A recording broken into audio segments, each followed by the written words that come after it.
Šta je, kako sad? Sad pomoliti, jel? Zamolite, pomolite se. Aha. Kako, ovdje stati?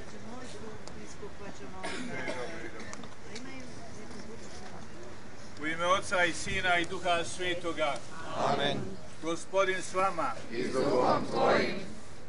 Pomolit ćemo se ovdje za ovu pokojnicu, za sve one koji su tom smrćom pogođeni, a svakako to su svi naši branitelji i oni koji su u kolicima i oni koji su bili na neki način drugi sudjelovali u svemu ovome.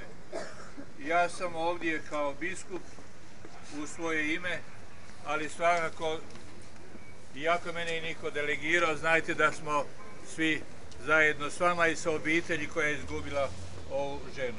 Pa se od srca sada pomolimo Gospodinu i preporučimo je Božjem milosrđu, a i svima drugima da omeša srce kako bi naši branitelji boljim uvjetima bili izloženi i bolje živjeli i više poštivanja doživljavali. Oče naš koji jesi na nebesima, sveti se ime Tvoje, dođi kraljevstvo Tvoje, budi volja Tvoja, kako na nebu, tako i na zemlji. Kruh naš svagdanji daj nam danas i otpusti nama duge naše, kako i mi otpuštamo dužnicima našim, i ne uvedi nas u napast, nego izbavi nas od zla. Amen. Zdravo Marijo, milosti puna, Gospodin s tobom, blagoslovljena ti među ženama i blagoslovljen plod utrobe Tvoje, Isus. Sveta Marijo, Majko Božja, moli za nas grešnike, sada i na času smrti naše. Amen. Pokoj vječni daruje, Gospodine, I svjetlost vječna svjetla. počivala u miru. Amen. Gospodin s vama, I s Duhom Tvojim. budi ime Gospodnje blagoslovljeno.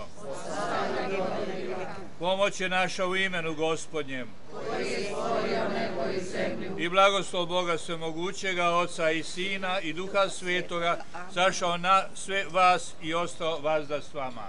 Amen.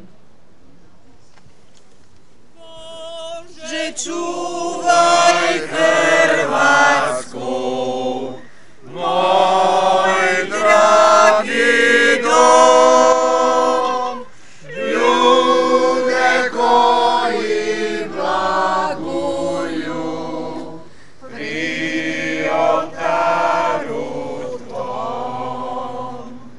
Nek se sliju molitve sve u jedan glas. Čuvaj ovo sveto tle, blagoslovi nas. Ako treba, Gospode,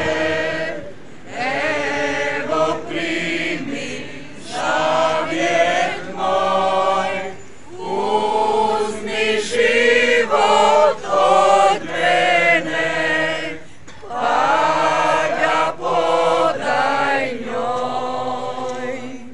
I u dobru i u zlu, budi s nama, budi s njom, Bože čuvaj